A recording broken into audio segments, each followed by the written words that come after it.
Le 12 septembre se sont ouvertes des négociations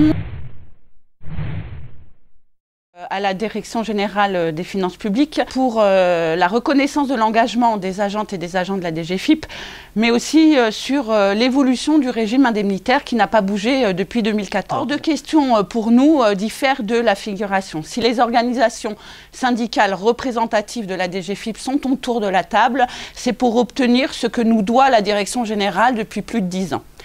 Dans un contexte inflationniste, mais aussi dans un contexte de suppression d'emplois massive, de restructuration incessante et de dégradation de nos conditions de travail. C'est dans cet état d'esprit et dans l'unité que nous avons acté le premier volet de ces négociations concernant les promotions internes. C'est dans cet état d'esprit et dans l'unité que nous avons rejeté la prime GMPI qui excluait 74 000 agentes et agents de la DGFiP. C'est dans cet état d'esprit et dans l'unité que nous discutons depuis le 9 novembre dernier sur l'évolution de notre régime indemnitaire pérenne. La plateforme intersyndicale porte sur des sujets sur lesquels le directeur général peut et doit agir rapidement. Les deux leviers sont 40 points d'ACF pour l'ensemble des personnels et le deuxième point, c'est la revalorisation de la prime de rendement. Et sur ces deux points, le directeur général peut, à son niveau, revaloriser de façon conséquente et de manière pérenne la rémunération des personnels des agents de la DGFiP. Bien évidemment, ce sujet est d'importance au regard d'une faible attractivité de notre administration et également pour réduire les écarts de salaire hommes-femmes.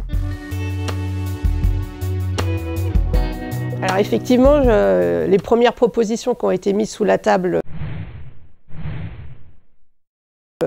la semaine dernière sont indécentes et sont loin de rattraper la dette indemnitaire qui a été cumulée depuis 10 ans et qui s'élève à peu près à 18%. Alors on est dans le cadre d'une négociation et qui dit négociation, au fur et à mesure, on doit cranter à la fois partir des propositions initiales, mais d'évoluer pour aboutir au maximum en termes revendicatifs.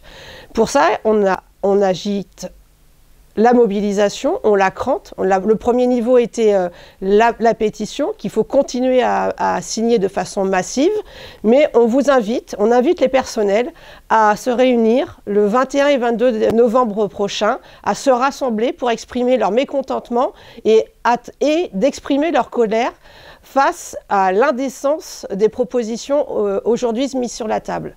Il ne faut pas désespérer, cette négociation doit aboutir et les organisations syndicales qui sont autour de la table ont une responsabilité et une exigence d'aboutir au maximum, d'avoir du plus pour l'ensemble des personnels de la DGFiP qui font la DGFiP d'aujourd'hui.